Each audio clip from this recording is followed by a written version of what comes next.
Healthy ആയിട്ട് കുഞ്ഞുങ്ങൾക്ക് കൊടുക്കാൻ പറ്റിയ എളുപ്പത്തിൽ ചെയ്യാൻ പറ്റുന്ന ഒരു ബേബി ഫുഡിൻ്റെ റെസിപ്പിയാണ് കേട്ടോ ഇന്ന് ഷെയർ ചെയ്യുന്നത്. അപ്പോൾ ഇതിന് വേണ്ടിയിട്ട് 1 കപ്പ് ഗോതമ്പും 1 കപ്പ് റാഗിയും കൂടെ എടുത്തിട്ടുണ്ട്. രണ്ടും കൂടെ ഈക്വൽ ആയിട്ടാണ് കേട്ടോ എടുത്തിട്ടുള്ളത്. എന്നിട്ട് കഴുകിയെടുത്ത ശേഷം നന്നായിട്ട് കഴുകിയെടുക്കുക. എന്നിട്ട് വെള്ളം വാർന്നിട്ട് ഇതൊന്ന് ഉണക്കിയെടുക്കുക കേട്ടോ. വെയിലത്തൊന്നും വെക്കണമെന്നില്ല, ഒരു ദിവസം നമ്മൾ ഫാനിൻ്റെ അടിയിൽ തന്നെ വെച്ചാൽ മതി. നന്നായിട്ട് ഉണങ്ങി കിട്ടുന്നുണ്ട്.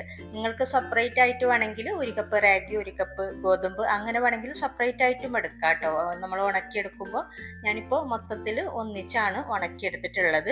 എന്നിട്ട് ഇത് ഒന്നിച്ച് തന്നെ ബ്ലെൻഡ് ചെയ്തെടുക്കുന്നുണ്ട്, പൊടിച്ചെടുക്കുന്നുണ്ട്. സെപ്പറേറ്റ് ആണെങ്കിൽ സെപ്പറേറ്റ് പൊടിച്ചെടുത്താൽ മതി. ഒന്നും കൂടെ നല്ലത് സെപ്പറേറ്റ് ആയിട്ട് പൊടിക്കുന്നുണ്ടെങ്കിൽ നമുക്ക് കുഞ്ഞുങ്ങൾക്ക് കുറുക്കുണ്ടാക്കുമ്പോൾ ഇത് റാഗി കൂടുതൽ വേണമെന്നുണ്ടെങ്കിൽ കൂടുതൽ ചേർത്ത് കൊടുക്കാനും, അതുപോലെ അല്ലെങ്കിൽ റാഗി കുറവാണെങ്കിൽ കുറവ്, അങ്ങനെയൊക്കെ നമുക്ക് ചെയ്യാൻ പറ്റും. ഞാനിപ്പോൾ മൊത്തത്തിൽ ഒന്നിച്ച് ഈക്വലായിട്ട് എടുത്തിട്ട് ഒന്നിച്ചാണ് പൊടിച്ചെടുത്തിട്ടുള്ളത്. അപ്പോൾ ഇതുപോലെ നന്നായിട്ട് ബ്ലെൻഡറിലിട്ടിട്ട് കുറേശ്ശെ ഇട്ടിട്ട് പൊടിച്ചെടുത്താൽ മതി. ബ്ലെൻഡറിൽ നിറച്ചിട്ട് കൊടുക്കരുത് കേട്ടോ. ഏകദേശം പകുതിയൊക്കെ ഇട്ട് കൊടുത്താൽ നന്നായിട്ട് ബ്ലെൻഡായിട്ട് പൊടിഞ്ഞ് കിട്ടുന്നുണ്ട്. എന്നിട്ട് ഇതുപോലെ ഒരു അരിപ്പയിലിട്ടിട്ട് നന്നായിട്ടൊന്ന് അരിച്ചെടുക്കുക. നല്ലോണം ചെറിയ കണ്ണുള്ള അരിപ്പയാണെങ്കിൽ ഏറ്റവും നല്ലതാണ്. എന്നിട്ട് ഇത് കളയണ്ട കേട്ടോ. വീണ്ടും ഒന്നും കൂടെ അത് ബ്ലെൻഡ് ചെയ്തിട്ട് ഇട്ട് കൊടുത്താൽ മതി. അരിപ്പയിൽ അരിച്ചിട്ട് തന്നെ ഇട്ട് കൊടുക്കുക. ഞാനിപ്പോൾ മൊത്തത്തിൽ ബ്ലെൻഡ് ചെയ്തിട്ട് അരിപ്പയിൽ അരിച്ചിട്ട് കൊടുത്തിട്ടുണ്ട്. ഇനി ഇത് നന്നായിട്ട് മിക്സ് ചെയ്യണം. നമ്മൾ റാഗിയും ഗോതമ്പും രണ്ടും കൂടെ ഉള്ളതുകൊണ്ട് നന്നായിട്ട് മിക്സ് ചെയ്തിട്ട് നല്ലൊരു കണ്ടെയ്നറിലാക്കി വെച്ചാൽ മതി. ഇനി നമുക്കിത് കുറുക്കുണ്ടാക്കി എടുക്കാനായിട്ട് 2 ടേബിൾ സ്പൂൺ ആണ് കേട്ടോ. ഞാനിപ്പോൾ ഒരു ബൗളിലോട്ടാണ് ആദ്യം ഇട്ട് കൊടുക്കുന്നുള്ളത്.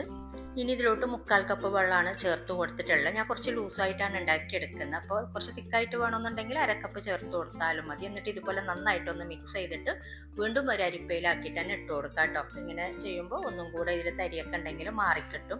ഇനി മധുരത്തിന് വേണമെങ്കിൽ കൽക്കണ്ടം ചേർത്ത് കൊടുക്കാം. ഞാനിപ്പോൾ കൽക്കണ്ടം ചേർത്ത് കൊടുക്കുന്നില്ല. 1 ടീസ്പൂൺ ഫോർമുല മിൽക്ക് പൗഡർ ചേർത്ത് കൊടുത്താൽ മതി അതിന് പകരമായിട്ട്. അല്ലെങ്കിൽ കൽക്കണ്ടം ചേർത്ത് കൊടുക്കാം കേട്ടോ മധുരത്തിന് വേണമെന്നുണ്ടെങ്കിൽ. അല്ലാന്നുണ്ടെങ്കിൽ ഒട്ടും കഴിക്കാൻ കൊള്ളൂല. ഫോർമുല മിൽക്ക് പൗഡർ ആണെങ്കിൽ ഒന്നും കൂടെ ഓക്കെയാണ്. അപ്പോൾ ഇനി ഇതുപോലെ തിളപ്പിച്ചിട്ട് നന്നായിട്ട് ഇളക്കി കൊടുത്തിട്ട് ഇതുപോലെ ഒന്ന് തിളപ്പിച്ചെടുക്കുക. തിളച്ച് കഴിയുമ്പോൾ തന്നെ ഫ്ലെയിം ഓഫ് ചെയ്യേണ്ട, കുറച്ച് നേരം ഇതുപോലെ ഒന്ന് വേവിച്ചെടുക്കുക.